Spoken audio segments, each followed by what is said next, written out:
Question number 5. Question 5 is, do eukaryote cells have restriction endonuclease? Justify your answer. Okay. Eukaryotic cells do not have restriction endonuclease. Okay. There is no restriction enzyme present.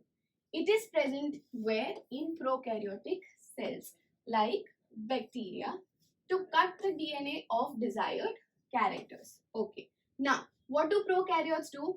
Prokaryotes have this enzyme as a defense mechanism to restrict the growth of bacteriophages. So students, remember that eukaryotes do not have this enzyme. Prokaryotes have this. Why? Because they act as a defense mechanism. So restriction endonucleases are something like scissor. Remember, it cuts your DNA material.